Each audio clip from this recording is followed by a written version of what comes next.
আপুনি লগ কৰিলে নেকি? লগ কৰিব ভালকৈ নিদিয়ে, কাপোৰ চাপোৰ কিবা দিব আছিল সেইখিনি দিলোঁ। কিবা কৈছিল তেওঁ?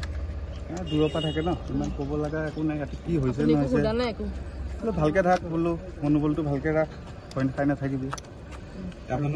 কিমান গিল্টি, কিমান হেৰি কৈছে নে কিবা? গিল্টি চিল্টি কি আছে সেইটোতো SIT তদন্ত চলি আছে, সেইখিনিহে ক'ব। কিবা যদি দোষী সাব্যস্ত হয় নিশ্চয় আইনে ব্যৱস্থা ল'ব। তেওঁ নিজৰ পৰা একো কোৱা নাই। জুবিন দাৰ জাষ্টিছটো আপোনালোকক যেনেকৈ লাগে আমাক চবকে লাগে, সেইখিনিয়ে।